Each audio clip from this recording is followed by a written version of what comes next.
Earlier today, David Sullivan, the chairman, the co-owner of West Ham United, gave an interview with Talksport. And Jim White, a journalist who's known to be quite sympathetic towards David Sullivan in the past. We're going to be doing this video as a reaction video, essentially reacting to the points that David Sullivan made during that piece. I'd like to welcome to the panel tonight Bristol Hammer, Rio and the Pink Palermo, all of whom will be sharing their thoughts on the comments made by David Sullivan in that interview with Talksport this morning, some of which were quite controversial, as we'll find out. So let's get cracking with the interview David Sullivan gave Talksport and Jim White earlier today. We're in a competition at the moment with no prize money, no gate money. The win last night is marvellous. In fact, it's probably cost us £50,000 because we have to fly to Fleetwood or Everton next week. Home games, because the nature of the deal with the stadium, cost us very little. Because we're paying for the games whether they take place or not. Because we have an annual rental based on 25 games. So whether there's crowds, no crowds, we pay exactly the same rental. But the away games, unfortunately, we got a £50,000 cost next week. So the first issue raised there, David Sullivan essentially bemoaning the fact that West Ham have got to pay £50,000 as a result of progressing in the Carabao Cup. Briz, coming to you first. Good evening, buddy. Good to see you, and good to see you taking something from the same wardrobe by the looks of things there. Though I should stress, no sponsor. Look, see, no sponsor on this one. That's because you got a chance one on. Yes, exactly. Quite how I don't know how I've managed to fit in it anyway, but there you go. First point raised by David Sullivan in the interview this morning. Sorry, the fact that it's going to cost West Ham £50,000 to fly to Everton or Fleetwood next week. Did that sort of strike you as strange at all? What was your reaction when you heard that? Well, again, it sounded to me like he was bemoaning the fact that we'd won the football game. I mean, there was no kind of celebration of what a result last night, turns it round from the weekend, anything like that. It was all moaning about how much it's going to cost him. I mean, I don't know who he's flying with, but 50 grand, he needs to go with EasyJet, a lot cheaper.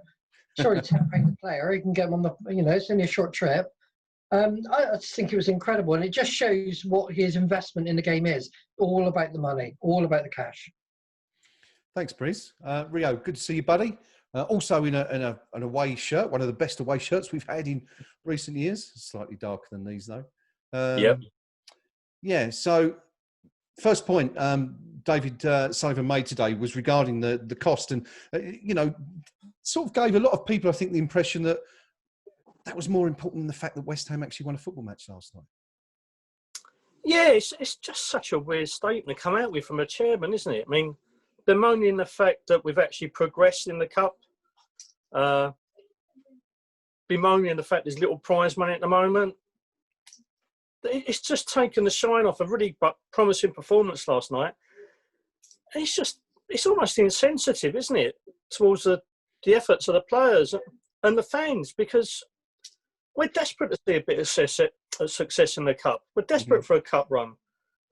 We might not be able to go, but we still want West Ham to get as far as you can in a competition and bring a little bit of glory back. And Christ knows we need cheering up at the moment. So it's just a strange comment from what I increasingly think is a strange little man, to be honest. Okay, thank you, Rio. Pinky, good to see you again, buddy. We enjoyed that win last night, didn't we? The 5 goals we scored against a rather hapless Hull City, but rather a strange. I mean, do you agree with the guys? Do you think that's a strange comment for the co-owner to come out with 24 hours later? Oh no, I'm going to go against the grain here.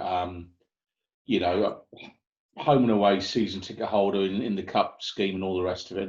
And every season when I fill those forms in, I do it with a heavy heart, and I go, I hope we don't go far in the cups this year, because it's usually about 30 quid a ticket, and I don't really want to spend it. And then I've got to travel, then I've got to travel maybe sometimes to the grim north. And so really, I'm right with the chairman here, because no one ever supported a football club to want them to try and win something.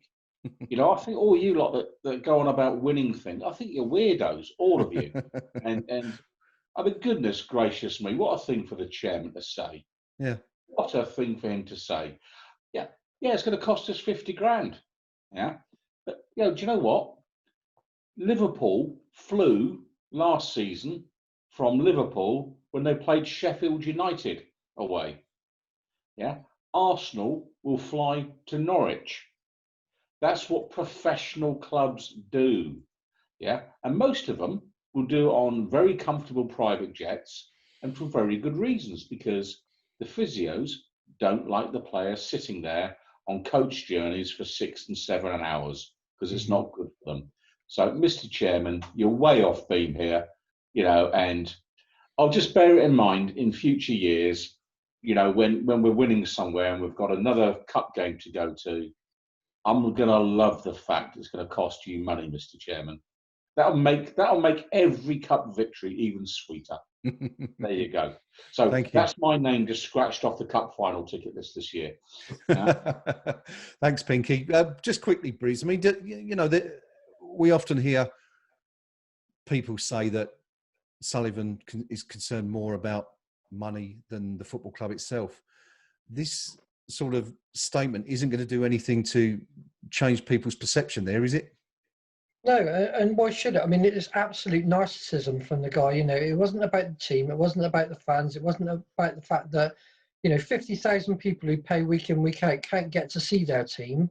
It was all about how much it's going to cost him personally and the inconvenience he's got to go through. And I think just to come on and have the brass, to come on and say that on a national radio station, admittedly to that sycophant Jim White, but it was on a national radio station, is almost insulting to all these people who can't go at the moment through, this horrible crisis that we're in, and the people whose clubs may go to the wall. Okay, good stuff.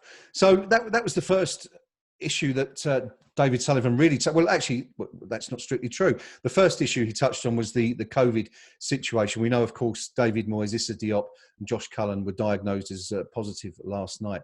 And he did speak briefly about that, but we didn't think there was anything too controversial about that. So we moved swiftly on to this point. But anyway, the next thing that David Sullivan was asked about was the situation regarding the stadium. And let's just listen to what he had to say about that now. Listen, David, you've been in the game a long time. Are you concerned now that no fans inside the stadium, probably for 2020, I would have thought? David, maybe for the whole season. I'm still an optimist, and I realise it's an optimist prediction, but I'm hoping at some point we'll get some supporters in. It can't be right for the game. If people can go to a restaurant till 10 o'clock, I can't see why a few thousand at least can't come to a football game, because it's outdoor, which makes a huge difference. So, of course, as we know, the Premier League was hoping to return, or at least get some supporters back in the grounds on the 1st of October. That trial scheme seems to have been deferred now for a minimum of 6 months. And we touched upon this last night in the Hull City match stream. First of all, Rio, I don't think... Well, actually, let's ask you, do you think that, he doesn't have a point there? I mean, he made the point that, you can eat at a restaurant where you're inside and you're in close proximity to other diners, yet you can't go to a football stadium, which of course is outside, or largely, I mean, you are sort of covered. And he's kind of struggling to see why that's not possible. I mean, do you have some sympathy with Sullivan and the Premier League, and in fact all Football League clubs there? In essence, yeah. I mean, the current rules are a little bit of a mess, aren't they? I mean, you're told you can't do this, you can't do that, but you can travel on a packed tube train still, because they are still rather busy on certain lines. Yeah. But let's be honest, public safety and public health has got to come first at the moment.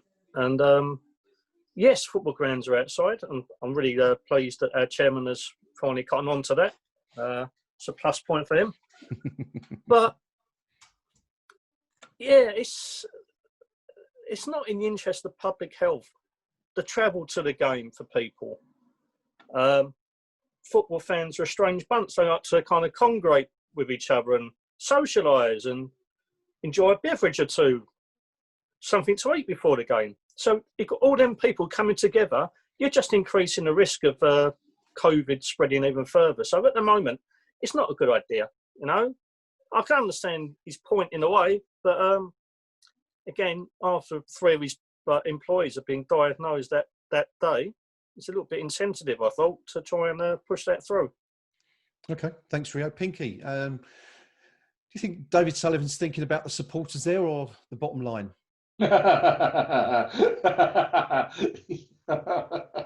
It's the way you tell them. It's the bottom line, isn't it? You know, yep. It's whatever he can do to turn a coin. Look, I think we all understand many businesses are struggling, and many sports businesses in particular are struggling. But there's many that don't have the good fortune to be handed 120 or 130 million pounds from television companies as a just, well, there you go. Yeah. You know, perhaps he needs to phone the chairman of, dare I say it, Southend United and say, how are you finding things at the moment? Mm-hmm. Or the chairman of Rochdale or whoever it may be, you know, and so it's kind of like, you know, it's going to fall on deaf ears, I'm afraid, with most people, because the fact is that most Premier League clubs mismanage their businesses, and they mismanage them to the extent where they don't have any capital reserve to lean on when times are hard. They overextend themselves because they don't have enough money in the businesses. They don't invest in their businesses sufficiently from their own resources. Yeah. So if Mr Sullivan's worried about the club's finances, well, have another rights issue. Put some money in, deal with that, shore it all up.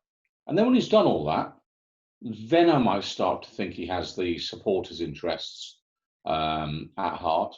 But in reality, what it's just come across there as, we're desperate to get the supporters back in because we need the money. And he's ignoring the fact that many of those supporters have got financial troubles in their own businesses. And yet we've had to have the ISAs fighting hard to get a concession of a 30% deposit scheme. Where was his empathy with the supporters over those issues? So I'm afraid it doesn't ring true, not for me. Okay, thank you. Briz, it's quite unfortunate, the timing of this COVID outbreak at the club. I mean, I think it was only Saturday, was it not, that Karen Brady used her infamous tabloid column to, I think she said, and I quote, "A Premier League stadium is safer than your living room," in a piece which argued for the return of supporters to top flight stadium. I mean, quite unfortunate timing on that. But I mean, do you think that Sullivan's got a point there about, you know, the whole, this is a wider issue, of course, but the whole societal issue really about, you know, it's, on the one hand, it seems to be that the government are being very, very strict, and yet on the other hand, you know, certain things are being allowed to proceed. But do you think there's an argument to be made for football and for supporters to be able to return? I mean, I feel dirty for saying this, but yeah, I actually agree with him. I'm a health and safety officer by profession, and I look at risk. And when I look at what he actually said, he's absolutely right. I mean, I look at the two sets of risk and cost and what it would take to implement that. You are far less likely to contract COVID in a football stadium than you are in a restaurant. He's absolutely right on that. Yep. The two issues I think you would get in a football stadium which will cause problems are the chanting, singing and shouting, because obviously that projects the germ further when you do that. But I actually think you're far safer in a football stadium than you are in a restaurant. I think he was absolutely right, and I hate myself for saying it. Whether he should have been saying that, or whether he should have been saying that to the FA, the Premier League, and allowing the Premier League to make that case is a different matter. But yeah, from a pure risk point of view, he's absolutely right. And I feel for a lot of these teams who have been kind of caught up in this whole kind of hysteria. I mean, you can go parachuting outside, but you can't go and sit in the stadium. Yeah, I think Rio made a very good point. You know, with football supporters, it isn't just about being inside the stadium, is it? You've got to get to the stadium. Football supporters don't tend to go to the stadium, leave it and go directly home. You know, we congregate, we amass in certain places, pubs or whatever, and socialise together. It's, especially at West Ham now, I mean, surely it's more about the event these days than the actual football. I mean, a lot of people have made that argument. So, you know, I mean, we are, of course, trying to be fair here. We're not just doing this to be critical, although I'm sure we will be at various points. But I kind of agree. I mean, it does seem a little bit ludicrous that you can go out for a meal and a drink, but you can't go and watch football. Anyway, let's move on now. This is the next point was quite interesting because he's talking about David Moyes, who of course has contracted coronavirus, and also the potential signings. Now, this is something we've sort of heard lots of rumours about. Perhaps that Moyes had rejected certain players because he didn't feel they were good enough or enough of an improvement. So let's hear what Sullivan had to say about this particular issue anyway. Now, your manager's going to be at home onto you all the time saying, you need to get me new players in. You're aware of that. It's the manager's decision. He doesn't want to bring players in that, in his opinion, are just numbers, are just squad players. He wants to bring players in who will improve the team. We have a number of bids in for a number of players. Teams don't want to lose their key. These are key players with decent-sized clubs, obviously outside the UK, and they don't want to lose them, so it's difficult. Whether we get any of these players, I do not know. Some are young, some are old. Now, one of the things that we've often said about Sullivan, and as often he's been charged with, is the fact that he's undermined his managers over the years. I think you can say that going right back to the moment they arrived at West Ham. Pinky, is there an element in what Sullivan was saying there of him undermining Moyes? I mean, it's that he's essentially saying that he's offered Moyes certain players, and he said no because they're not good enough.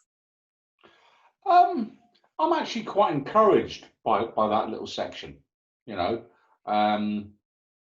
what we've got there is a chairman basically saying, I haven't got much money, so I'm giving the manager the option of player B, C and D, all of which the managers say no, because actually I need someone of player A standard.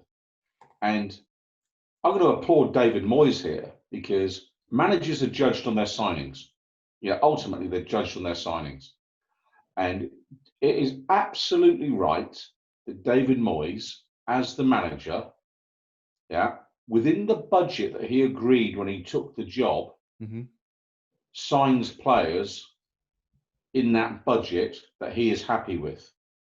And if that turns out that David Moyes wants to sign a 38-year-old Peruvian left-back, that's David Moyes' choice. He will have his reasons as a football professional, but then he's going to be judged on that.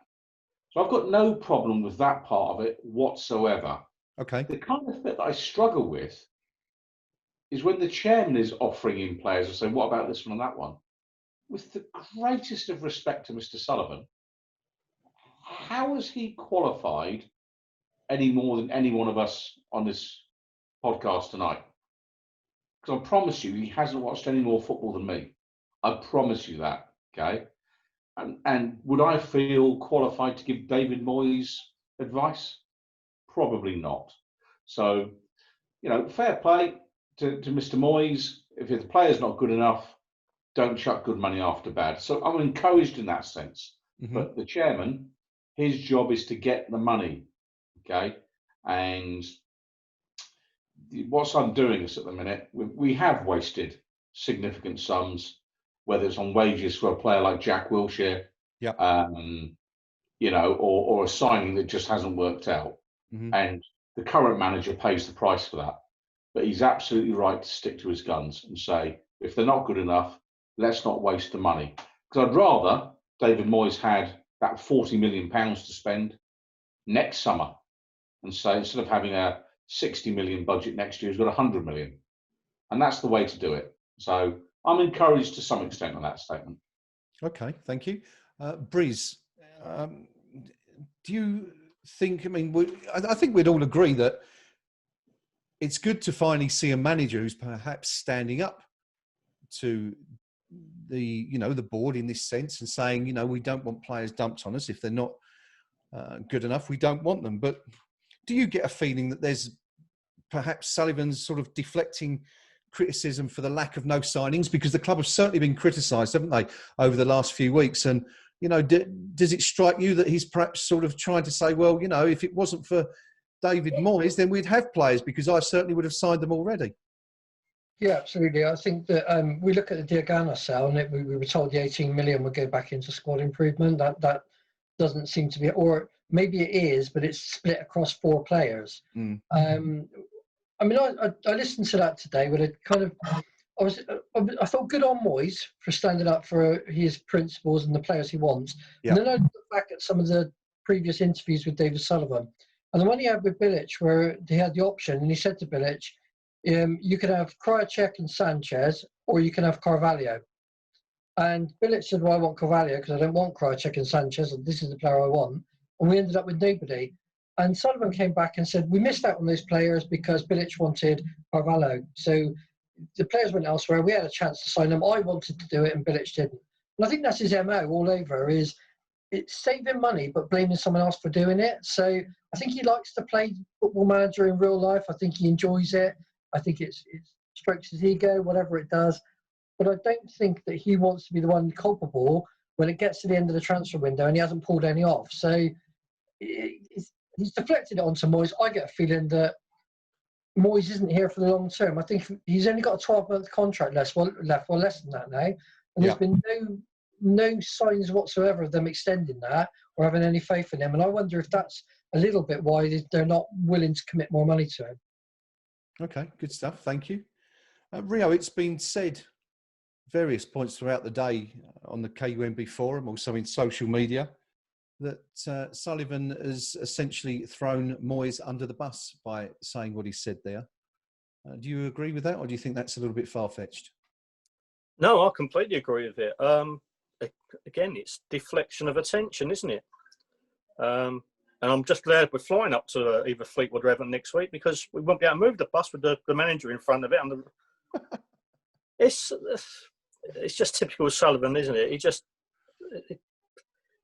He won't take responsibility. Name me another Premier League chairman who gets involved in transfers in the way that Mr Sullivan does. It just doesn't happen. So, like my colleagues have just said, I'm incredibly proud of David Moyes for saying no and wanting what he wants and not what the chairman wants. Yeah, please stay out of it, Sully. Please stay out of it. Okay, thank you very much. Moving on, the next segment, David Sullivan spoke about the difficult run that the club had been given at the start of the season. And this is what he had to say about that.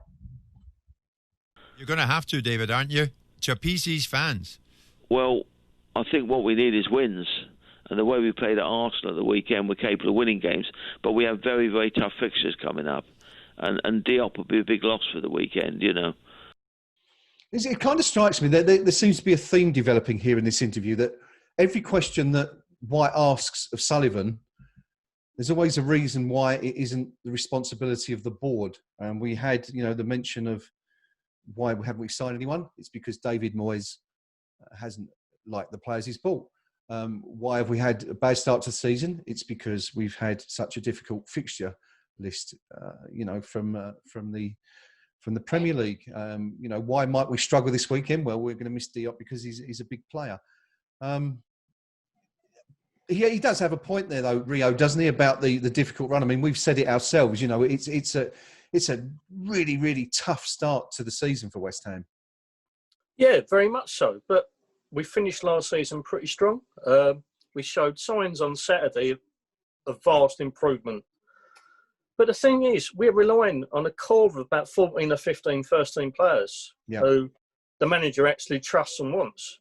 He clearly needs bodies and quality players in to augment what we have already and improve us. So it's down to the chairman to listen to what the manager wants and try to strengthen it. And we haven't seen much evidence of that, have we?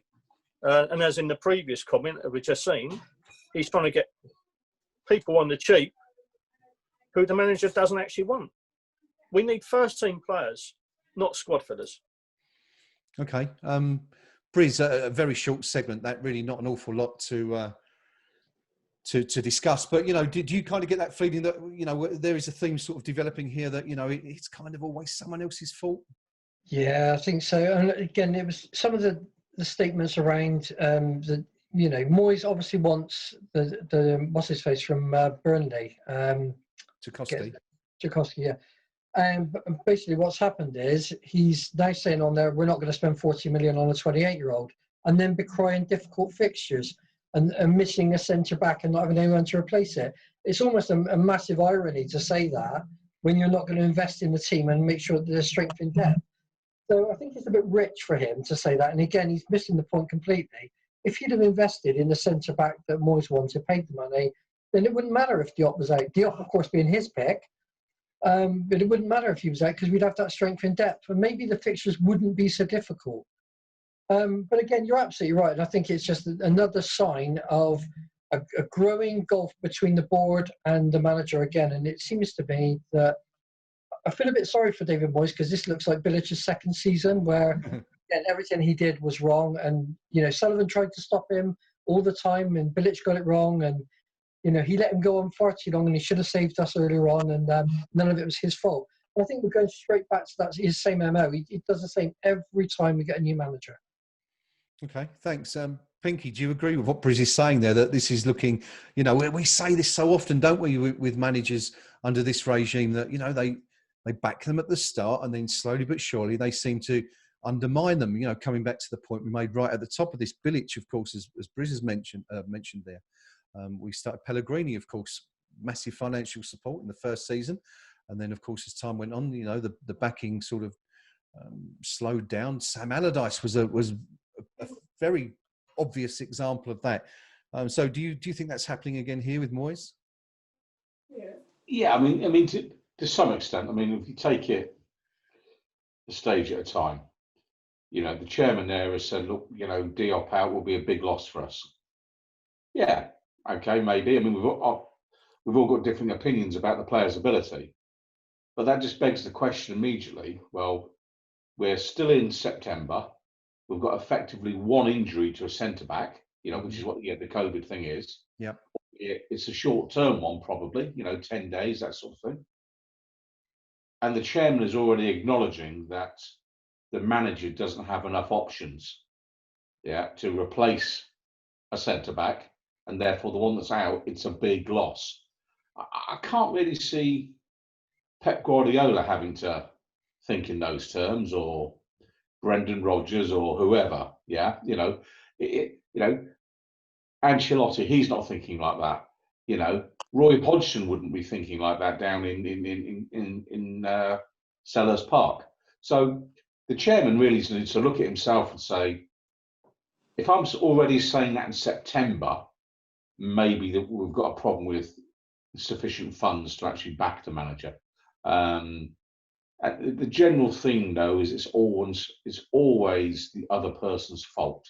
Yeah, it's never the chairman saying, "Do you know what?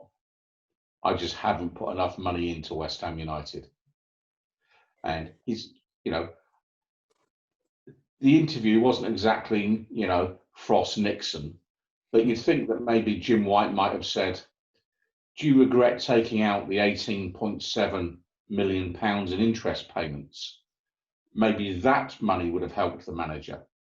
Maybe suddenly a centre back that's experienced in the Premier League becomes affordable, you know, and the chairman would endear himself to supporters more if he was actually honest and said, I haven't put very much money into West Ham United. I've been taking money out in the form of interest payments. I won't back the managers to any significant degree because I want to keep control, really. And I'll give the current manager a short-term deal only because I don't really like him, but I need him at the minute. Mm-hmm. You know, it's the lack of honesty that the supporters can see through.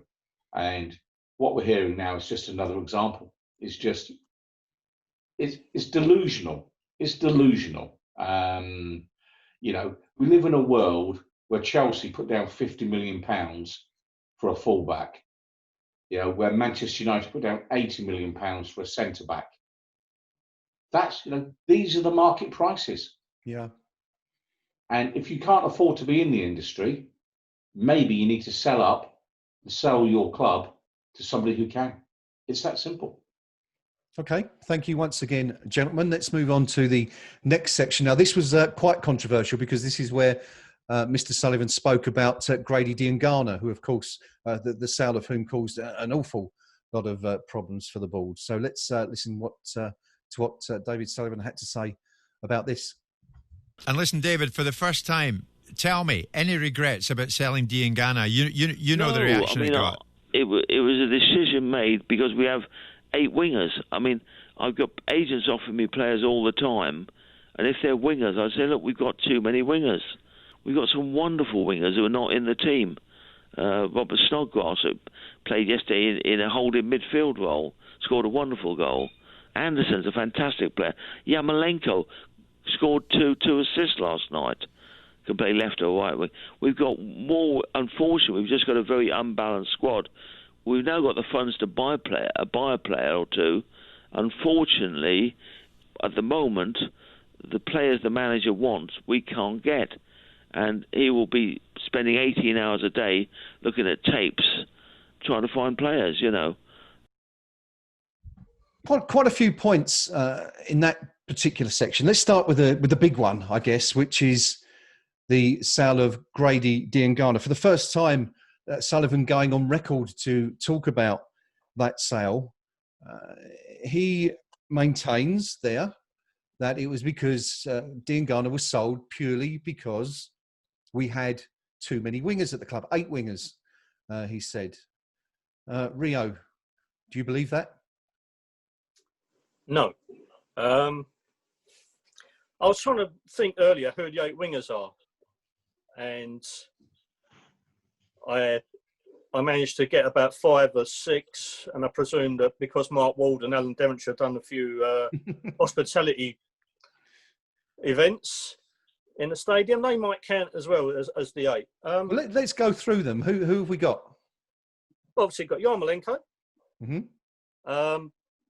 Anderson apparently is a winger, although he can play all across. He said Snodgrass. If he's counting Fornells, I'm not, because I think he's much more of a central midfielder, but he's obviously counting him. Bowen, I suppose, would be that's the Masuaku. You think Masuaku was included? Okay, well, let's say Masuaku, that's 7. And who's the 8th? We've got, so far, we've got Yarmolenko, Anderson, Fornells, Diangana, Bowen, Masuaku, and of course Snodgrass. So Nathan Holland, perhaps, if he counts him as a young player. But okay. Yeah. So we're struggling to think of 8 anyway. But yeah, I'm not convinced that I'd play all them on the wing anyway, to be honest. But yeah, it wasn't necessarily the player that we sold. It was the ethics of it. You know, we got a promising youngster who looked really good in pre-season. Moyes obviously been linked up with Haller, and it really worked.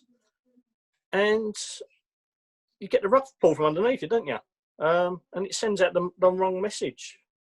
The only reason he went is because we got a sizable fee for him. Mm-hmm. The only reason he went wasn't a footballing decision. It was pure financial for me. Okay, thank you. Breeze, he did mention Snodgrass as one of our wingers there. And of course, Snodgrass fell out spectacularly with the Sullivan family. And of course, Karen Brady as well, after they made fairly derogatory comments about him when they sent him out on loan. But obviously, David Sullivan's opinion has changed somewhat because he seems to be bigging him up there. Well, he's the cheap alternative, isn't he? That's why. I mean, it's a bit rich when his kids are on. Apparently, his kids were begging him not to sign Snodgrass. He was that poor, begging him not to sign Fonts when we had him sign. I mean, I looked at this. What he didn't say was the manager wanted to sell him because we had 8 wingers. What happened was we got one offer in. It was big enough to make his eyes sparkle a bit. And he said, let's go for it, and that will fund the player that we want to come in. There was absolutely, you can't tell me that was for footballing reasons. That's a really good point, actually. Yeah, that he didn't mention whether Moyes backed it or not, did he? That's very valid. And again, you know, the manager's going to be sitting there watching tapes with, you know, with his Rothman's book and looking at them and going, which players do I sign? But again, it just shows that that he doesn't think about the side of it, the supporters and the footballing side of it. It's all about what can I get out of this. So he's a wheeler dealer, likes to make his money. I mean, forget about the fact the guy came through the academy. You know, what statement that sends out to the other young kids and the players. Forget about the fact that he was a very popular, by all accounts, player within the squad. Forget about the fact he was actually a pretty decent player. To get 18 million for a player, you know, that's played in the Championship all last season, he's got potential there. He's starting at a good base. No, it was all about what can we do to cover off our transfer money. And just to get back to a point quickly with that Pinky made earlier on, Trevor Sinclair was talking to Jim White after the interview, and Jim White said that the owners had not taken any interest payments out of the club, and in fact that was a myth. And I listened to that and I thought, how ridiculous is this bloke? And this interview, you can tell the whole thing's cooked up to make people feel sorry for David Sullivan.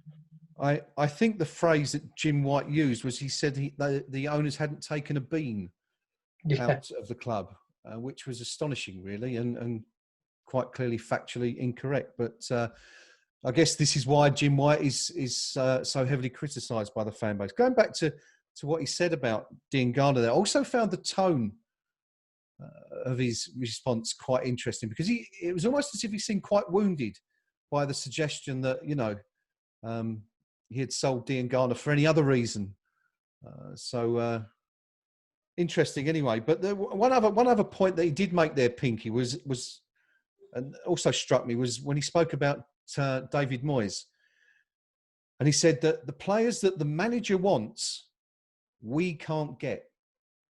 So, and I guess this comes back to, you know, we're talking about a developing theme in the interview, that, you know, lots of little inferences and suggestions here that it's not the board's fault. None of the problems we're suffering from at the moment are the board's fault. You know, it's almost as if he's saying there that, again, we could have had players, we could have bought players by now, but because David Moyes has almost, you could say, set the bar so high, we're unable to back him so far. Yeah, I mean, there's always going to be players we can't get. You know, I mean, I recall speaking to the chairman personally, face to face, about the potential of signing Neymar. That's true. That's true. We had the conversation, and he very diligently explained to me that, you know, it's not just the transfer fee, the agent takes a slice and all the rest of it. And he couldn't quite grasp that. I'm looking at him thinking, I'm taking the piss, Mr. Chairman. You know, I'm really not expecting you to bid for Neymar. Okay. But he was polite and all the rest of it. But players that we cannot get, let's ask why we can't get them. Yeah. Is it because our reputation in the market is tarnished because it's in the public domain that we're overdue in paying a German club for our record signing? Yep. Is it because our chairman squeezes every last penny out of a deal to the point where agents say we can't be bothered dealing with this guy because he doesn't really want to pay the fee? It's all smoke and mirrors. Is it because other club chairmen just find him difficult to deal with, or West Ham United difficult to deal with? Is it because players feel there's a dark cloud over the London Stadium where it's just a bad atmosphere because after a decade of ownership by the current regime, who really wants to be there? Mm-hmm. Do the players want to be there? Do the supporters want to be there? Even the chairman sounds like he doesn't want to be there anymore. You know, and so if you're a professional and you're thinking, where do I want to advance my career? I might have a choice between playing under Carlo Ancelotti at Everton, Brendan Rodgers at Leicester, Frank Lampard Jr. at Chelsea. Where am I going to go? Or West Ham United, okay? And I'm going to have to listen to or read Karen Brady making derogatory comments about either myself or another player, potentially. The chairman potentially making comments about his children begging them not to sign certain players. Professional sportsmen who have worked incredibly hard for well over a decade by the time they get to the point of joining a club like West Ham United, they don't want to be joining a club where, frankly, amateurs can sit there who just happened to own the club and made all sorts of comments that are ill-informed, inappropriate.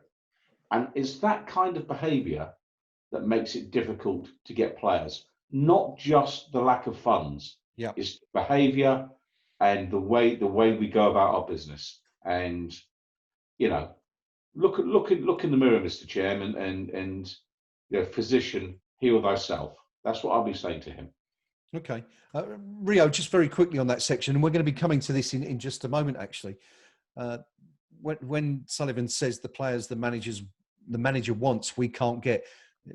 Does that to you sound like a reference to Tarkowski?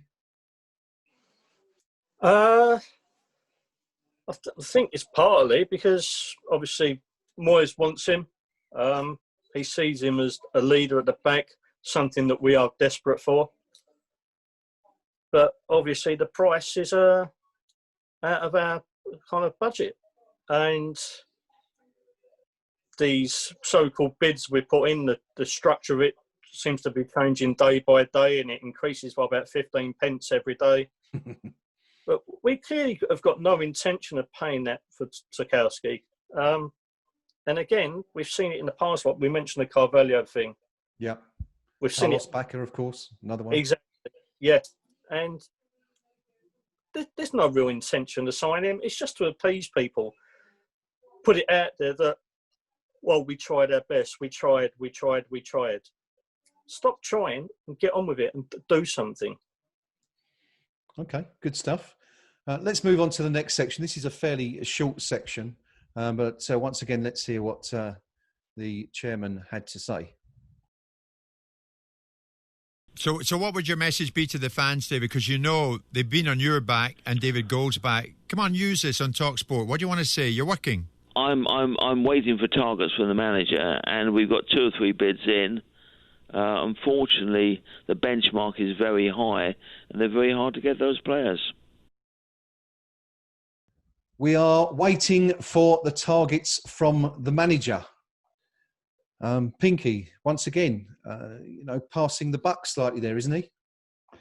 More than slightly. It's kind of like if only the manager would make the decision. John Stones or, I don't know, pick any centre back you like. If only David Moyes could make his mind up. What a load of nonsense. What a load of nonsense. The reality is the targets, certainly in terms of position, would have been flagged by David Moyes last January. We must be the only football club in the world where the manager doesn't present to a senior executive, whether it's the owner or a CEO type person, after every game, if we've lost, this is where we lost, here, here, and here. And they will give a tactical overview and say, here's our last 6 defeats, whatever they are. We're getting picked apart down our right flank every time. I need a right back. The last 9 goals, they've all been conceded, for example, from corner kicks. Yeah. And it's because we don't have a commanding centre half. What if it may be, the manager will highlight very easily to whoever's supposed to provide the money, this is why we are losing. This is why our team is not succeeding. Therefore, this is where we need to strengthen. And the suggestion that David Moyes is somehow holding back on that, I find risible. The fact is, David Moyes has one interest: winning games of football. And if he can't quite win, the compromise is we'll make sure we don't lose. What David Moyes will absolutely hate is losing games of football. Mm-hmm. Because he's a football professional. He's been a professional in football his entire working life. And the suggestion that, I don't know what to do I want a right back or a centre back? Ooh. Nonsense. Absolute nonsense. And, dare I say it, why is the manager seemingly, and just the manager alone, watching tapes 18 hours a day? Professional football clubs. Good point.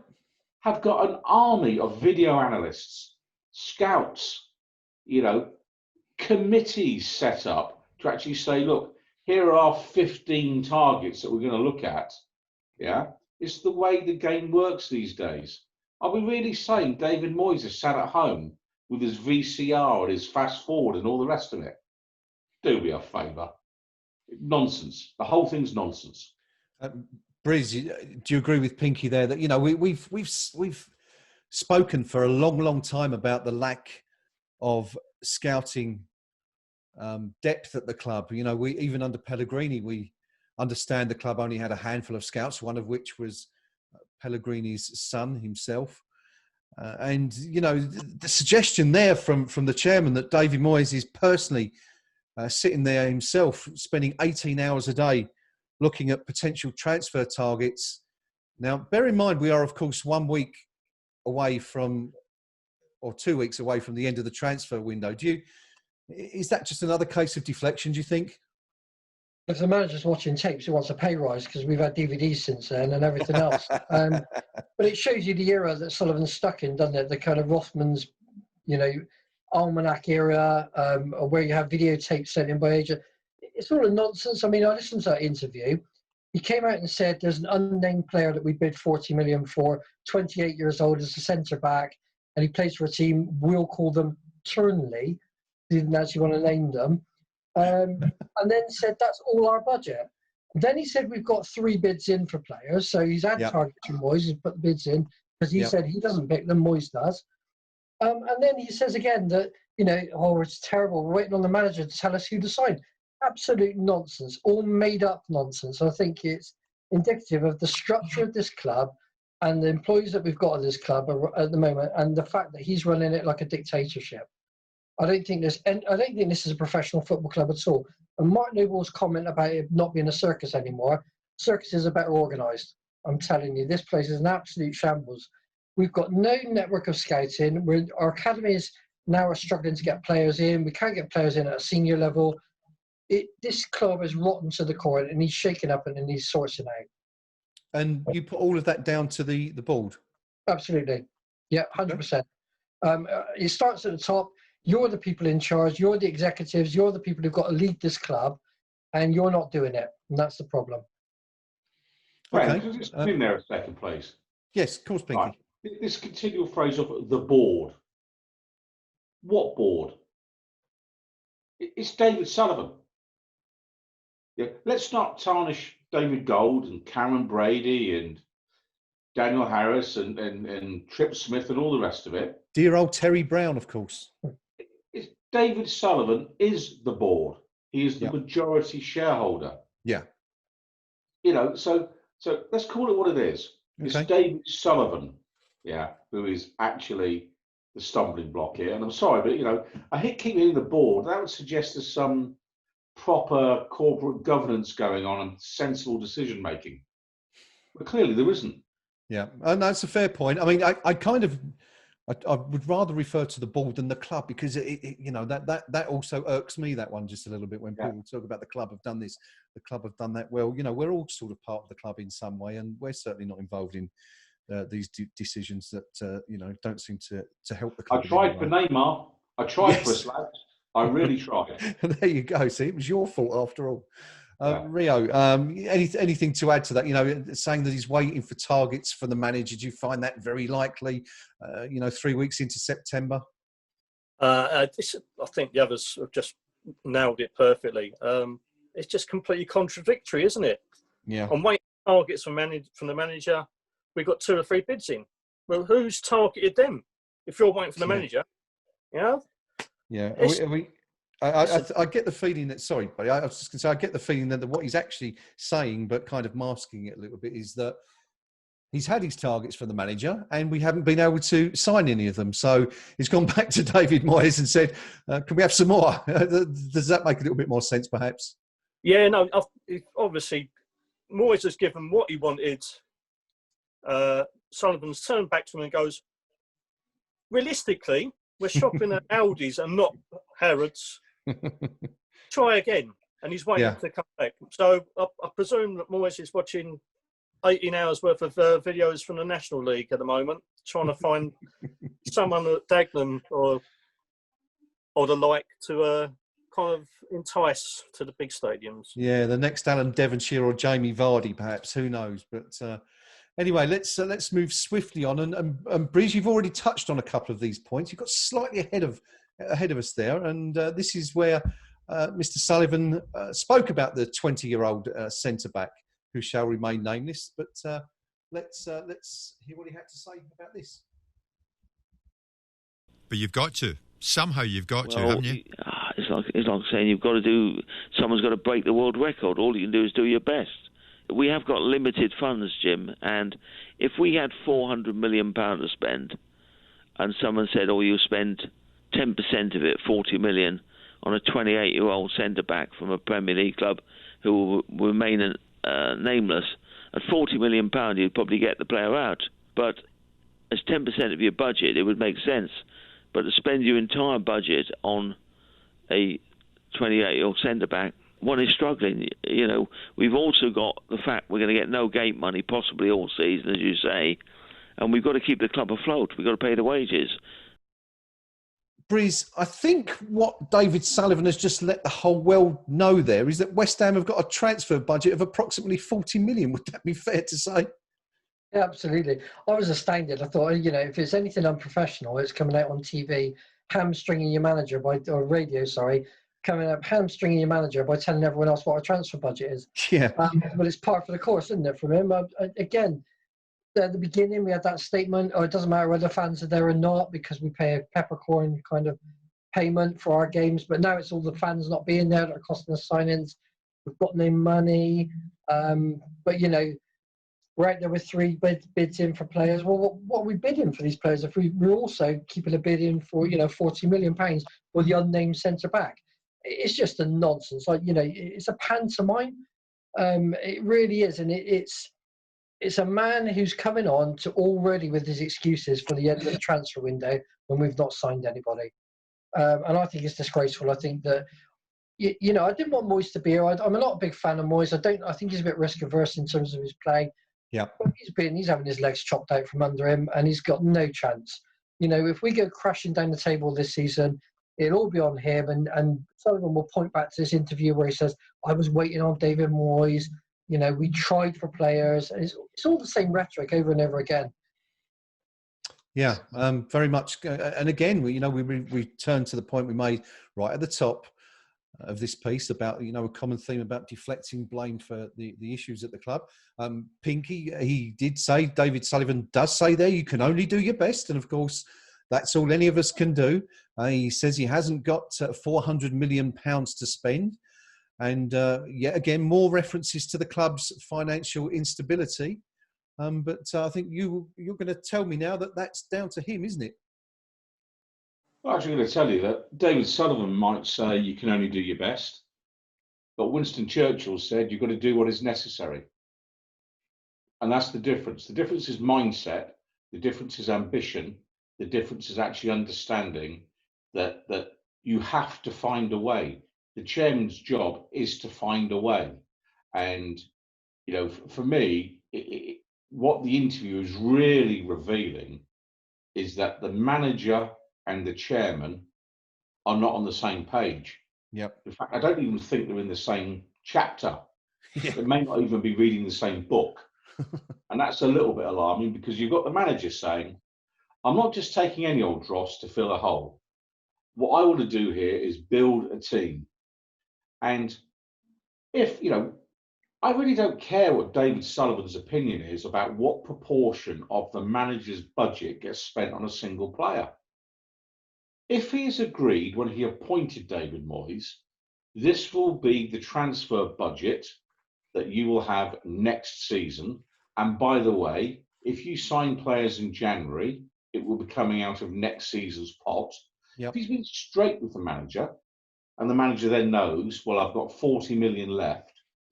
If the manager wants to blow all of it, the whole lot, on a girl guide, that is the manager's decision.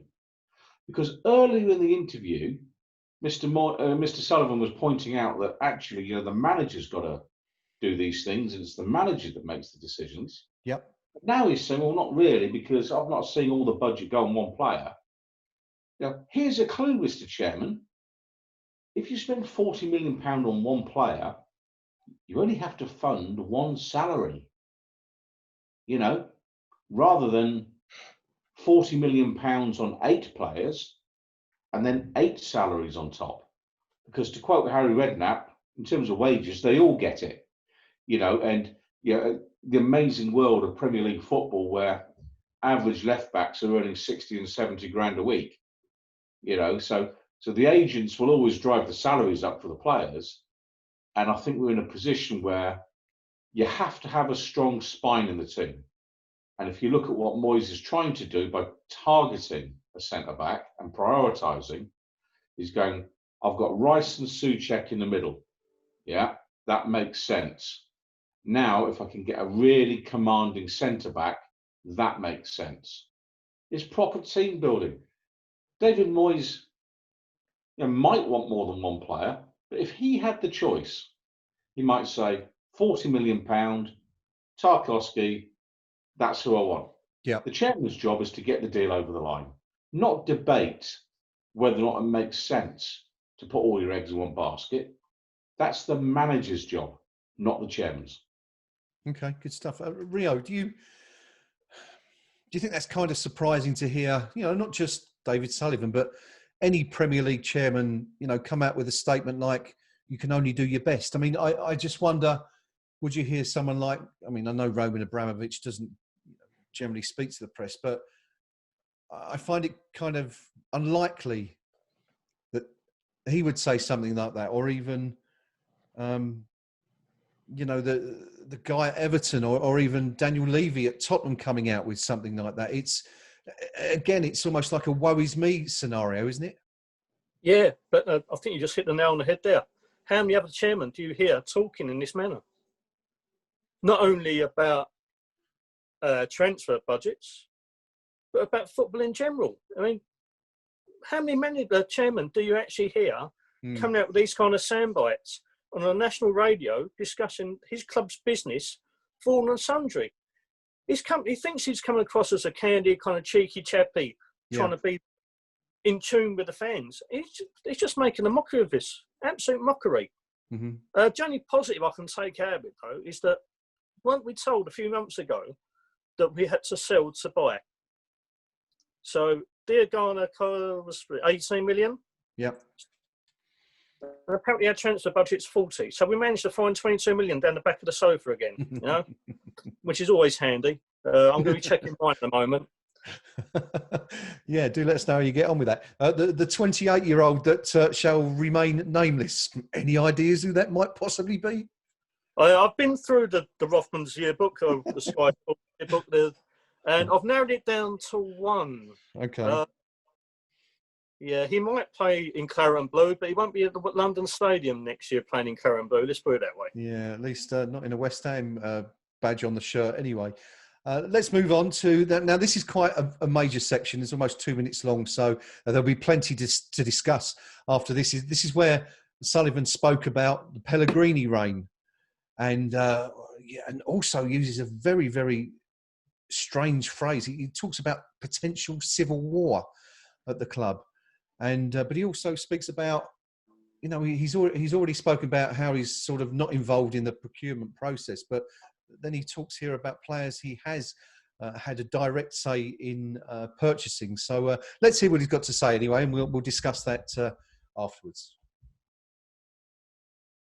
We've chased dreams the last 2 years and bought a pile of players who unfortunately haven't improved the club. Maybe they will over the coming season, because there's some damn good players. I mean, the reserve team we're putting out in the Carabao Cup is a very, very good team, particularly in attacking, but we're short of defenders. I can't go and sign 2 or 3 players the manager doesn't want. I could quite simply tomorrow go and buy 2 or 3 players, and we'd have a civil war at West Ham, because I don't pick the players. Because we have a manager as a manager, not a coach. If he was a coach, I could do that, but that's not the way it works at West Ham. The managers pick the teams. Under the previous regime, the only 2 players I picked were Diop and Fabianski, and I bullied the manager to take them because I liked both the players. All the other players, him and his director of football picked. And I regret in a way not stopping some of the signings, but you have to back the manager. But I cannot say for sure we're going to sign anybody. As each day passes, I get more depressed. There's no point saying otherwise. We are not Roman Abramovich. We are not the king of Qatar who owns Man City, or Abu Dhabi. Is Abu Dhabi, isn't it? The owner of Abu Dhabi owns Man City, and even they have got some sense now in value, and they won't overpay on what they value a player. And we'll go a little bit more, but you can't pay double what you value a player at. Because we haven't got the money. The club will go bankrupt. And these are difficult times, and we have to be sensible. So, a lot of points in that particular section. Sullivan speaks about chasing dreams and how the club bought a pile of players who hadn't improved the club. And speaks about how we've got a very strong reserve team, but it's full of attacking players and not so many defenders. And he then mentioned how he could buy 2 or 3 players tomorrow, but if he did so, it could begin civil war at the club because he'll be buying players the manager doesn't want, which is something he's already referred to. Says it's not the way it works at West Ham. We have a manager, not a coach, before he kind of contradicts himself by saying that he bullied the last manager to sign Issa Diop and Lucas Fabianski. Further to that, he adds that he cannot say for sure we're going to sign anybody. Once again, perhaps a sort of slight at David Moyes, by inferring that, he's setting the bar too high. And then, of course, Sullivan talking about how he gets depressed by the situation, that he's not Roman Abramovich or the king of Qatar. So lots of points to discuss there, Rio. But what sort of stands out for you amongst all that? Biggest thing for me is the signings, the Diop and Fabianski thing. Yeah, that statement that I bullied the previous manager into buying them. I mean, well, what can you say? I mean, it's just ludicrous. Mm-hmm. Why are you getting involved with this kind of thing? That's £30 million worth of player there. Yeah. And, you're not a football man in that sense, Mr. Sullivan. Leave it to the managers to decide, for God's sake,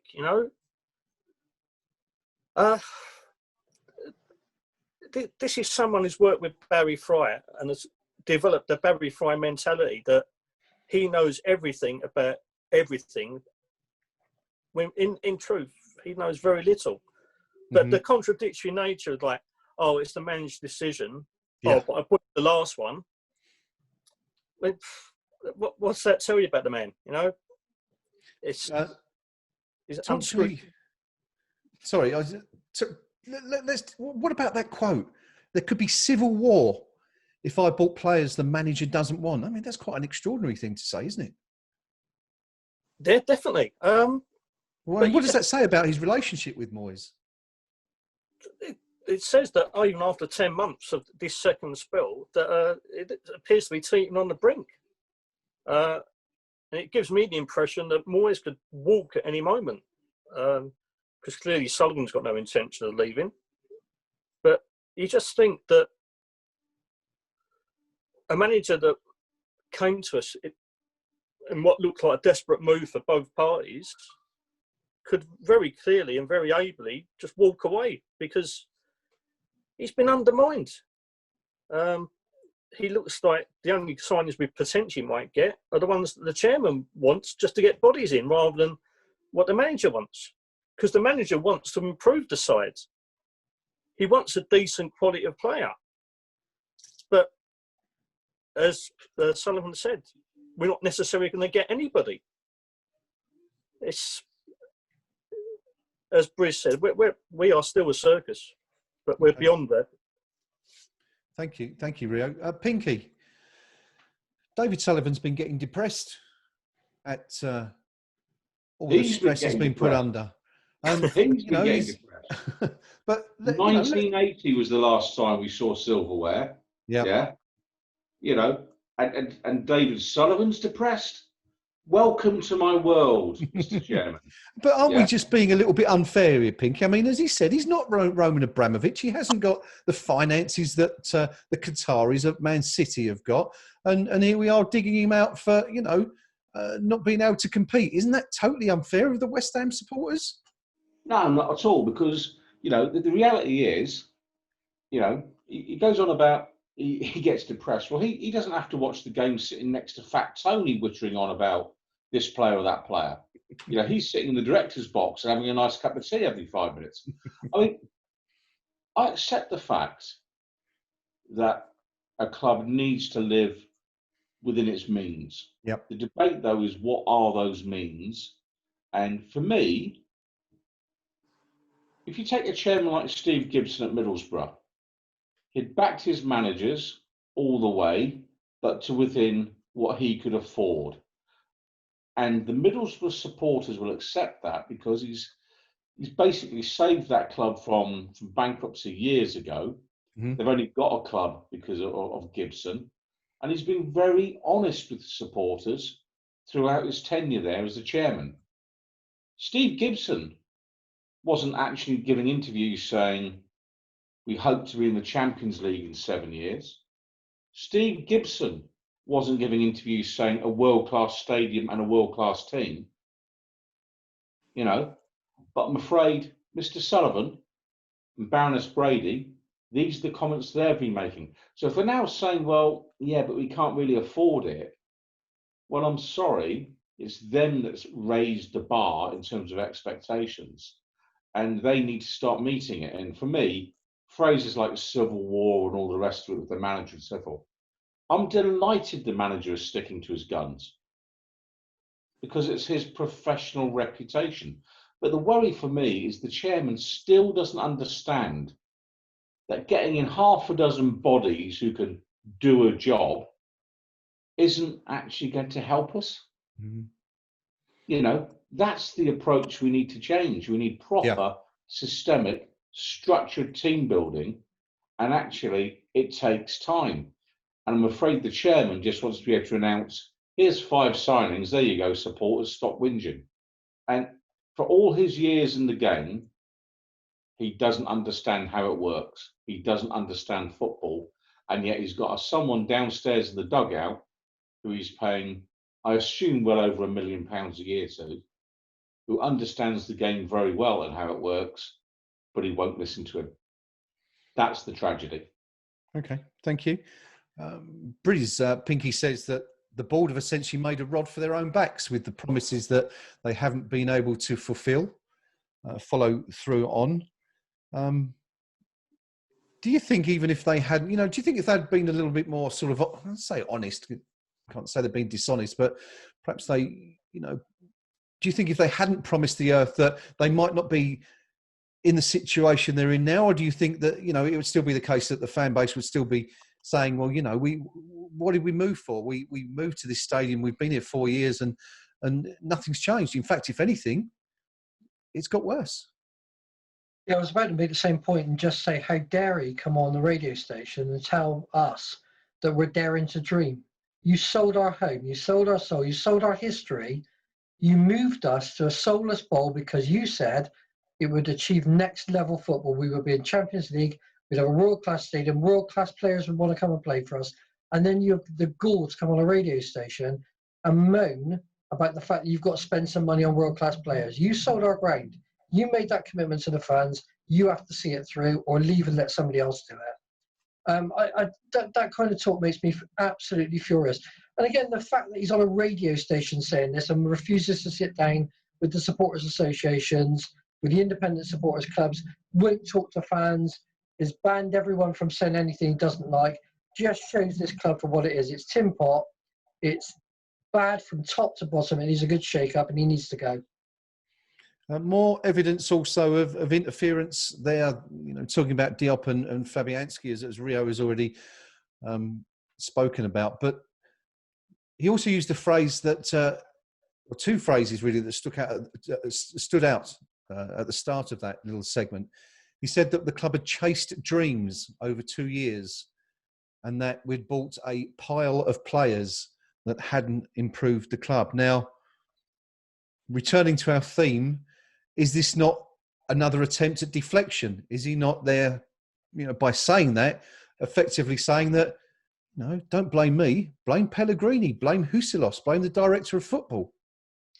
Well, it's interesting, isn't it? That earlier on he was saying what a great player Anderson was, and Yarmolenko was fantastic. Yes. And, Lanzini was brilliant, and he's gone on record saying how good Lanzini was. Fabianski was his pick, Diop was his pick. Who are these pile of players then that we've got? Snodgrass is brilliant. Who's this pile of players then that aren't doing anything? You can look back at Sanchez, who he signed, but of course that gets forgotten about in the long kind of run about things, and it just shows you the small-mindedness of a small person. It really is. The bloke is just beyond disdain now. I can't say. I think his position's untenable.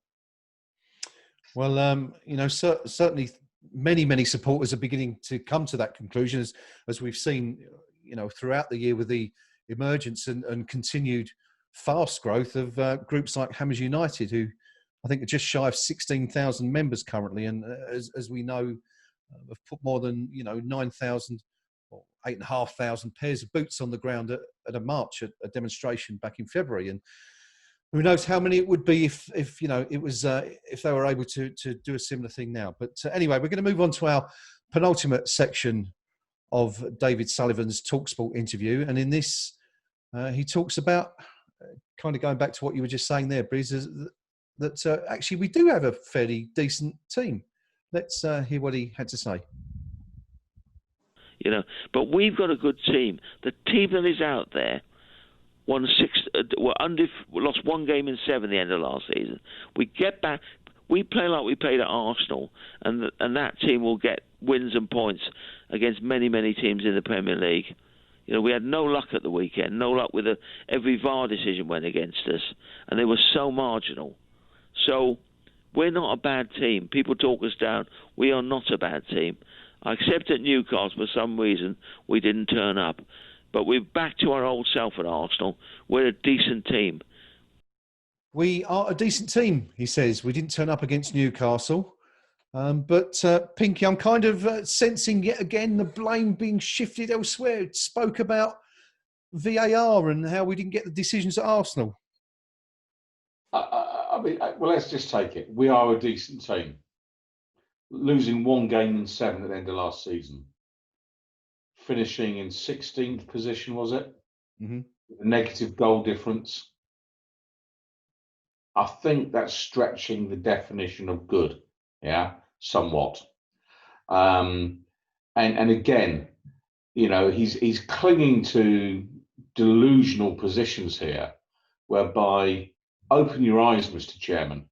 Charlton Athletic, with all their sophisticated video analysts, no doubt, and spotters and things, could see. Let's have a go down at West Ham's right flank, because I think they might be weak there, and so however much the chairman wants to talk things up because a manager persuaded him to spend 40 odd million on Sebastian Haller and 30 million or whatever it was on Felipe Anderson, and 80 to 100,000 pounds a week on Jack Wilshere's wages and so forth. Just because he spent a lot of money doesn't mean we're a good team. The league table last season told us how good a team we were. Yeah. That's how it works. Early exits in the cup, season after season, tell us how thin the squad is. That's how it works. So again, at what point is the chairman going to be honest with himself? Does he actually understand what it is he's watching every week? And I have grave reservations. So for my money, he's way off beam again. And, what the whole interview for me confirms, he needs to leave the footballing matters to the footballing professionals. And he needs to work harder on the finance equation. So do you know what? Have you phoned Betway, Mr. Chairman, and tried to shake an extra couple of million out of them? Have you personally made that call? Yeah. If you're short of money, phone Betway now and say, give me an advance on another 5-year sponsorship, but I need £10 million this week to do it so I can sign a player this week. There's lots of ways you can do these things. Yeah. How hard is he working at driving the income line? How hard is he tasking those whose job it is to do that with driving the income line? And I'm afraid he needs to work hard at the things he should work on. and leave the footballing matters to the football professionals. And it really is that simple. Okay, good stuff. Breeze, I'll ask you about VAR. Again, we keep coming back to this theme about perhaps trying to deflect the blame on other individuals, groups or whatever, and kind of heard it there, spoke about Arsenal, how we did well at Arsenal, he said. And, I think we all sat here and we watched the game on Saturday evening and we felt that, we were unlucky. We deserved something. I think we deserved to win, quite frankly. And it was a much, much better performance. Sullivan, to his credit, admits that we didn't turn up against Newcastle. It was something of an aberration, that particular game. But should we not be, kind of praising him for saying that we have got a good team? All right, the squad might be a bit unbalanced, but on paper, we've got a decent squad there. Such a decent squad that no one wants to pay any money for them. We finished, like Pinky said, we finished 16th in the table. We bought our top signing was less than some teams have played for right back, left backs, and centre backs. And the strikers meant to be the jewel of the crown in the football team. We've got an unbalanced squad, according to Mr Sullivan. But they're a great squad and they can go on and do great things. It's all a smokescreen. It's all a smokescreen. So he doesn't have to spend any money, he doesn't have to sign any players, and he can look back and say, well, I thought we'd spent all this money the seasons before, that we had enough of a team to go out there and win something. And I'm sorry, but he's undermining David Moyes. He's chopping his legs off. David Moyes is going to end up out of a job through really like I said, I'm no fan of David Moyes, but I can see him be out of a job through no fault of his own, because when we get to mid-season, we have the same issues that we had last season. We lose the points in the same places as we did last season. The axe isn't going to fall on the chairman, is it? It's going to fall on the manager again. We'll bring somebody else in. We'll chuck a few 20, 40, 60 million at them in the winter window to help them out. And then we'll get to the summer afterwards and we'll spend nothing again because, we won't be able to get those targets in. It's history repeating itself. And, Einstein said, if you keep doing the same thing and expecting a different outcome, that's what lunacy is. That's stupidity. Thank you, Breeze. Rio, David Sullivan there referred to how at the end of last season, we only lost 1 in 7 games.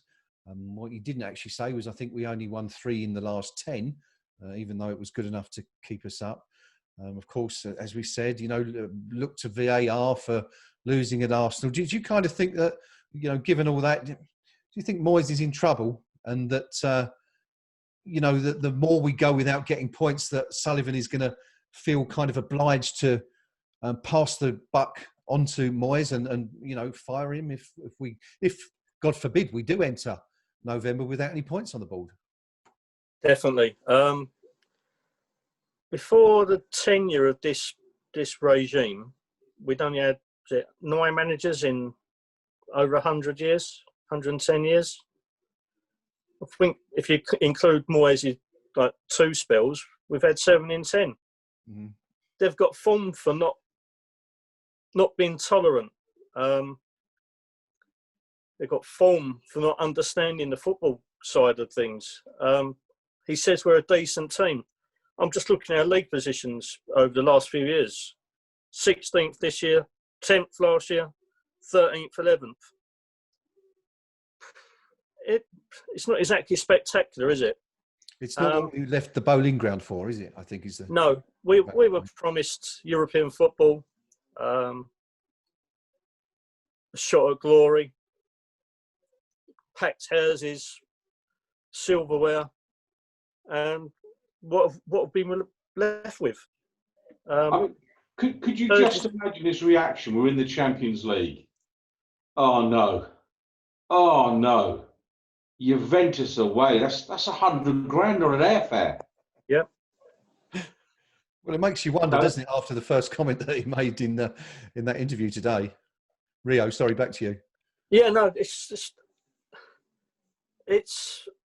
we aren't a decent team. We're an incredibly average team. Are we a team that's good enough to stay in the Premier League as is? No, I don't think we are. I mean, we survived on the skin of our teeth. Last season, we was entrenched in the bottom 3, bottom 5 for most of that season. A little run of form towards the end saved our skin. We've not augmented the side. We've got an increasingly ageing squad as well. The whole spine of the squad is on the wrong side of 30. Mm-hmm. We don't look like strengthening. So while our contemporaries have bolstered their squads, improved, in the case of some of the promoted sides such as Leeds, they've got a manager who's got a sense of dynamism and instilled that into his squad. So they look like they're going to be safe. We're fighting the likes of Fulham and West Brom for that third place to stay up. And if we do, it will be by the skin of our teeth, not because we're a decent team. It's because those around us are more inept than we are. As was the case last season, really. Definitely. Yeah, definitely. Yeah. And the worrying thing for me is the fact that the chairman is seeing a decent performance against Arsenal as a benchmark. Yeah. Let's just evaluate that. Arsenal last season finished 17 points ahead of us in 8th position, but they finished 43 points behind the champions. Mm-hmm. So we finished 60 points behind the champions. Mind the gap. That's the reality. Yeah. So, I can live with maybe not going to try and win the league in one go. Yep. But I want to see some progression. And just hearing the chairman saying, well, we played very well against Arsenal, however true that may be, well, here's some home truths, Mr. Chairman. Arsenal are crap by their standards. Arsenal ain't winning the league this year. Arsenal aren't going to get into the top 4 this year unless they're very lucky. So if we're measuring ourselves against what is now a mid-table Arsenal team, what is our ambition? Makes you wonder. Yeah, once again, I guess we're not setting our standards particularly high, are we? Just to stay in the Premier League really is the way it looks. But I'm going to move on to the final part now of this interview, and once again, David Sullivan talks about Pellegrini and the players brought under on his watch. Talks about the director of football situation, and again, let me kind of took this as a little bit of a dig at the supporters, at the fan base, but let's see what you guys think about this. And are you going to show the fans who've been on your back that you're a damn good owner? Well, Jim, all I can say, we try our best. Nobody's right all the time. Everybody makes good buys and bad buys. I've left it to the previous regime for 2 years. They didn't buy well, and the fans were on my back to have a director of football, have a big name manager. We did what the fans wanted. It didn't work. We've now gone back to grassroots, gone back to a British manager who's picking his players. We speak every day about players. The final decision, though, is the manager. I cannot sign players the manager doesn't want. 10% of me like to just go and sign 3 players tomorrow, thinking they may improve the team. But if the manager doesn't want them, I can't do that. So, once again, a kind of deflection for the criticism aimed at the club and at the board and at Chairman Sullivan. Jim White asked, if he could prove himself to be a damn good chairman, to which Sullivan replied, well, nobody's right all the time. And again, he spoke about the previous regime. He did what the fans wanted. And that's, there's some truth in that. The supporters demanded that we had a director of football in at the club to take the onus off of Sullivan, making all the signings. But he says that it didn't work out and that we've had to go back to grassroots football with a British manager. He says, once again, he can't sign players the manager doesn't want. Again, a comment about David Moyes, and that, we try our best, which is something he's been saying throughout the interview. Pinky, let's sum up now. we've heard what Mr. Sullivan's had to say for the last, or for that interview, which lasted about 10 minutes. What's your overall thoughts? I mean, every answer is just about contradicting his previous answers throughout the interview. It's just saying the last one. Well, the fans wanted a director of football, but a couple of minutes prior to that, he was saying he was bullying the previous regime into signing Diop and Fabianski. Yeah. So who was the director of football at that time? Was it Mr. Sullivan or was it Huselos? That's just one simple contradiction. In terms of giving the fans what they want, well, he isn't giving the fans what they want. The question is he giving the fans what he promised? Let's bring it back to why we moved, what we were promised, and why those promises were made. Those promises were made to keep the supporter base quiet and on board whilst we sold our home of 100 years. The supporters kept their side of the bargain. Most people said, don't know too much about Stratford, but do you know what? I'll give the board the benefit of the doubt here. And the supporters have been betrayed by Mr. Sullivan, Mr. Gold, and Baroness Brady, because they have not kept their side of the bargain.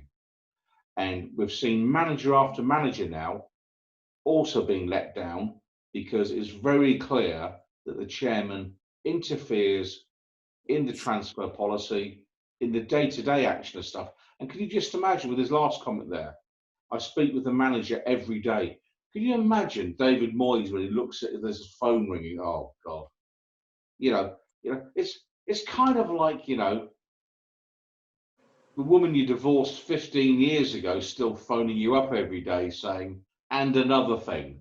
Can you just imagine how David Moyes feels? And it's kind of like the chairman, though, is completely out of touch with reality.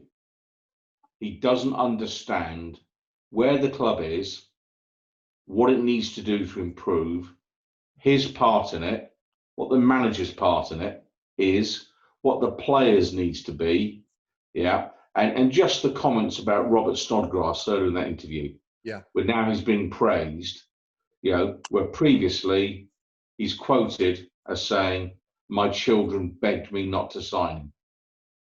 Do you know what? If I was Robert Snodgrass, every single time I played a match, I would go to the boardroom at the London Stadium, and raise that with the chairman. What an appalling thing to say.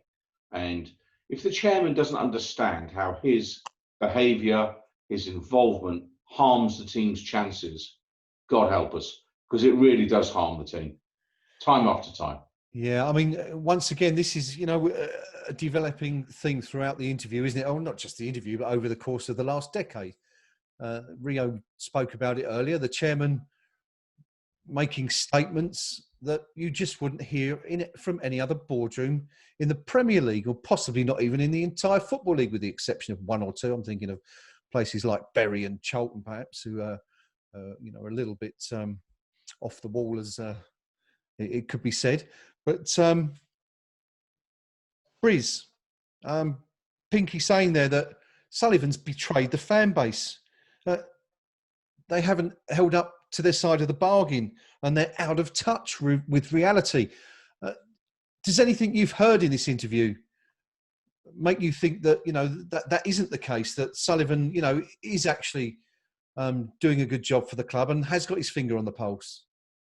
No, not at all. The very fact that he's doing this interview on radio rather than sitting down with the Independent Supporters Association says to me that he doesn't care about the customer base, cares about his own image. It's almost Putin-esque, isn't it? And it's the way that he delivers everything. It's not him, it's someone else. He's the best person there for the job. They've gone back to grassroots with British managers. That Jurgen Klopp, he's a bad one, isn't he? And the whole thing is about him, his ego, and his narcissism. And, this is a club that exists because of its fan base. It doesn't exist because of its chairman. And he needs to get back and remember that. And he needs to start reconnecting with the people that have been here through thick and thin, the people that have stood on those terraces, you know, in the days when we were playing the Stockports and people like that. Where was he then? You know, he was in Cardiff making the same promises to the Cardiff fans when he sold them out to another dictator. It's absolutely appalling. I've got no time for the bloke, and he should leave now. He should sell the club and leave now. So nothing that he said in this interview has given you any faith that, you know, he's the man to steer West Ham forward over the course of the next few seasons? No, absolutely not. If anything, it's made me more determined to protest against him, to support those people that are protesting against him, and to try and get this club sold. Okay. Thank you for your thoughts there, Briz. Rio, it's the fans' fault. He did what we wanted. We asked for a director of football. He got a director of football. Didn't work out. He can't sign players that the manager doesn't want. It's not his fault. If David Moyes is, you know, setting the bar too high, you know, isn't that the theme that we've had all the way through? It's always someone. I mean, going from the top, it was COVID-19's fault for costing the club millions in lost revenue. The Premier League's fault for handing us a dreadfully difficult start to the season with a fixture list. VAR's fault for ruling against West Ham in marginal decisions. He mentioned Arsenal. Pellegrini and Huselos's fault for buying players that were too expensive and just not good enough. David Moyes' fault for not buying players within his budget, not necessarily David Moyes' budget. It's the fans' fault for making unrealistic demands. We've said it from the top. Where at any point is David Sullivan holding his hand up and saying, you know what? Actually, I think I might be culpable for some of this. He's never, ever going to admit his faults. As far as he's concerned, it's his little toy. He's pumped, allegedly, the money in, as well as extracting it. He can do it as he wants, when he wants. He doesn't give a monkeys about anybody. He doesn't give a monkeys about the fan base. He doesn't give a monkeys about anything other than the bottom dollar and his bank balance. What we're seeing is a club that's financially mismanaged. We're not in a financially stronger position than we was 10 years ago when they took over. On the footballing side, we're borderline back to where we was when they took over. In terms of our stadium, yes, from a distance, it looks lovely. From aerial shots, looks marvellous. Up close, it's a mismatch, not fit for purpose amalgamation of a soulless bowl, scaffolding, cable ties, portable trampolines. It's a mess. It's all the fur coat and no knickers approach, which worked in his previous industry, but it doesn't work for football. Do you think they'll ever take responsibility for is players he's bought? He doesn't mention the countless number that he's brought into the club who never set foot on the pitch, or if they have been bit part players. He won't mention the ones that he brought in and have been largely dire. He won't take responsibility for anything. Just look at the bigger picture, Mr Sullivan, please. Look at where we are. Look at why the fans are disgruntled. No? All we ask for is a team that tries their heart out.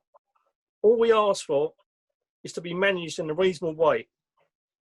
And we're not getting that. We're not getting anything. And you've built up all these promises and you've let us down for every single one. And it's just simply not good enough. You say you're trying your best. Well, your best is nowhere near good enough. Well, I think we can at least all agree that the interview we've heard today from Talksport, which I presume was aimed at making Sullivan look more human, or perhaps more like one of the fans, just simply hasn't paid off. And we've seen some astonishingly negative responses from the fan base as a whole to it today. I even put out a tweet earlier this afternoon asking for people who felt that, you know, it kind of assuaged their fears in some ways to step forward, or even that felt it had been a positive interview. And not one person. In fact, the only person that came forward said it was positive because it had absolutely reinforced their view that Mr Sullivan and his regime should be out of the club as soon as possible. So in terms of a PR move, it definitely seems to have backfired once again. Whether or not David Sullivan and the current regime are on their way out of the club remains to be seen. We, of course, continue to hear noises about potential takeovers. We also hear from sources at the club that they might not be averse to selling up and leaving the club. And, of course, it does seem now that if they don't, the situation is only going to develop in a negative fashion. To what extent, we don't know. Does that mean West Ham will lose their Premier League position before then? But one thing's for sure, that the current situation at the club cannot be allowed to continue. It's having a negative effect on the fan base. It's having a negative effect on the players. It's certainly having a negative effect on the manager. And something needs to change, and fast. Whether or not it will remains to be seen. But for now, I'd just like to say thank you to the rest of the team for joining me tonight, to Bristol Hammer, to Rio, and to the Pink Palermo for their considered thoughts on the interview given by Mr Sullivan to Talksport today, and on the continued situation at West Ham United FC. Do let us know what you think on the KUMB forum. There are plenty of threads there discussing this and other matters pertaining to the board and the ongoing transfer situation. Until next time, come on, you irons. That was West Ham co-owner David Sullivan speaking to me just a few moments ago.